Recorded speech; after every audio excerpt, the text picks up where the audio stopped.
বন্ধুরা, বর্তমান বাংলাদেশ সরকারের নাম ডক্টর মোহাম্মদ ইউনূস, কিন্তু ডক্টর ইউনূসের মেয়ে মনিকা ইউনূস বাস্তবে আসলে দেখতে কতটা সুন্দর, বর্তমানে মনিকা ইউনূস কি করেন, তার লাইফস্টাইল সম্পর্কে আজকে এই ভিডিওতে আমরা জানবো। আর ভিডিওটা শুরু করার আগে আপনাদের কাছে ছোট্ট একটি রিকোয়েস্ট থাকবে। আমাদের এই চ্যানেলটি খুবই ছোট, তাই আপনাদের সাপোর্ট ছাড়া এগিয়ে যাওয়া কখনোই সম্ভব নয়, তাই এখনই চ্যানেলটি সাবস্ক্রাইব করে পাশে থাকবেন। প্রথমেই আমরা ডক্টর ইউনূস সম্পর্কে জেনে আসি। 2024 সালে গণ আন্দোলনের কারণে শেখ হাসিনা দেশ ছেড়ে পালিয়ে যাওয়ার পর 8ই আগস্ট থেকে অন্তর্বর্তীকালীন সরকারে গঠন করা হয় ডক্টর ইউনূসকে। ডক্টর ইউনূস 28 জুন 1940 সালে চট্টগ্রামে হাজারিয়া বাতোয়া গ্রামে একটি মুসলিম পরিবারে জন্মগ্রহণ করেন। সে হিসাবে তার বর্তমান বয়স 84 বছর। তার বাবার নাম ছিল হাজী দুলাল সওদাগর এবং তার মায়ের নাম ছিল সুফিয়া খাতুন। ডক্টর ইউনূসের শৈশব কাটে গ্রামে, কিন্তু 1944 সালে তার পরিবার চট্টগ্রাম শহরে চলে আসে। এখানে একটা কথা উল্লেখ্য, তিনি তার গ্রামের স্কুল থেকে লামাবাজার সরকারি প্রাথমিক বিদ্যালয়ে চলে যান। তারপরে 1949 সালের দিকে তার মা মানসিক অসুস্থতায় ভুগতে থাকেন। পরবর্তীতে তিনি চট্টগ্রাম কলেজিং স্কুল থেকে মেট্রিক পরীক্ষায় উত্তীর্ণ হন।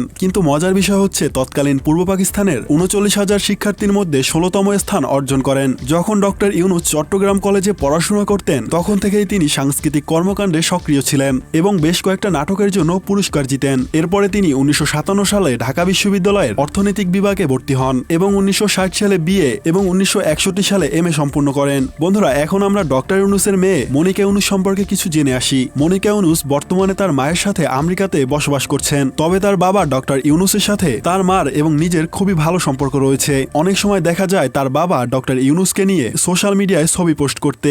গাইস, আপনাদের অন্তর্বর্তীকালীন সরকার ডক্টর ইউনূসকে কেমন লাগে তা অবশ্যই কমেন্টে জানাবেন।